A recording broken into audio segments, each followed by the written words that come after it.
Podium bersama KTM di GP Qatar akhirnya menjadi kenyataan bagi Viñales. Namun sayangnya, takdir berkata lain. Podium Viñales harus gugur gara-gara penalti 16 detik karena melanggar batas minimum tekanan ban. Trofi yang dia dapatkan harus berpindah tangan.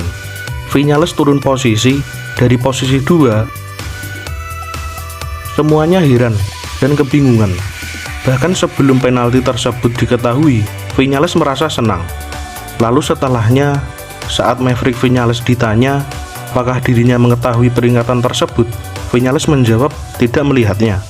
Kata Viñales, dirinya hanya fokus ke depan dan tidak punya waktu untuk melihat apapun. Padahal Viñales sudah senang dengan hasilnya dan dia juga senang dengan performanya. Namun sayang, kesenangan tersebut harus dibatalkan hanya karena gara-gara tekanan ban. Di lain sisi, ternyata bukan hanya Viñales saja yang merasa kecewa. Tim Tech3 pun juga merasa kecewa. Nicolas Goyon, manajer tim, tidak menyembunyikan kekecewaan tentang hasilnya. Goyon juga menganggap penalti tersebut tidak adil, tetapi peraturan tetaplah peraturan. Padahal mulai sembuh dari cedera dan sudah bisa balapan lagi di GP Qatar, malah cedera lagi. Nasib kurang beruntung dialami Martin. Balapan perdananya di musim ini harus berakhir dengan cedera. Cedera Martin alami di GP Qatar malah makin memperburuk kondisi fisiknya. Cedera sebelumnya saja sudah parah, ini malah cedera lagi. Setelah didiagnosis, Martin menderita 6 patah tulang. Kecelakaan yang dialami Martin terjadi saat Martin melibas tikungan cepat di tikungan 12 di lap ke-14. Dan yang lebih parahnya lagi, Martin ternyata tertabrak oleh Fabio Di Gia yang tidak bisa menghindar tepat di belakangnya. Martin langsung mendapat perawatan medis dari petugas di sisi lintasan sebelum dibawa ke pusat medis. Setelah insiden tersebut, Aprilia sempat mengeluarkan pernyataan singkat yang berbunyi, Jorge Martin mengalami trauma dada. Pengendara dalam keadaan sadar tanpa masalah anggota tubuhnya. Memar tulang rusuk pada toraks kanan dengan pneumotoraks. 6 tulang yang patah berada pada tulang rusuk. 6 patah tulang lengkung costa posterior kanan.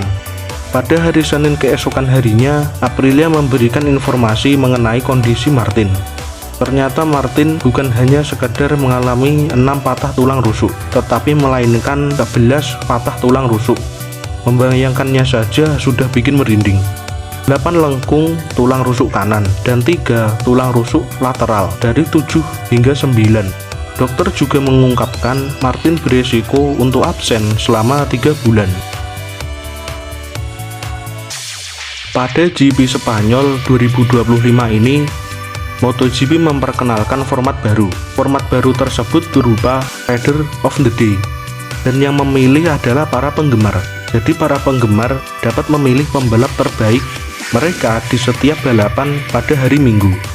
Sebenarnya format ini sudah tidak asing lagi di telinga para penggemar olahraga motorsport, karena format ini lebih dahulu diterapkan pada kejuaraan dunia Formula 1. Formula 1 sendiri sudah menerapkan format ini pada 2016 dan aturannya sama, dipilih di tiap seri berdasarkan voting dari penggemar selama balapan. Cukup menarik, semoga saja dengan adanya format baru ini bisa membuat para penonton lebih senang.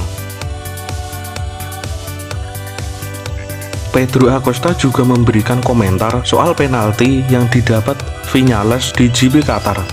Acosta memberikan kritikan soal aturan itu. Acosta juga ingat saat Marc hampir melanggar tekanan ban saat di GP Thailand. Saya pikir tidak adil jika podium yang diraih Maverick Viñales berakhir dengan kesan bahwa dia berbuat curang.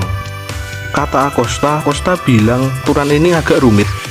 Pembalap tidak bisa memprediksi berapa suhu selama balapan. Acosta juga menyarankan agar mereka meninjau ulang peraturannya. Bagian depan motor menjadi panas juga karena cakram remnya. Sebenarnya, naik dan turunnya tekanan ban saat balapan adalah hal yang normal.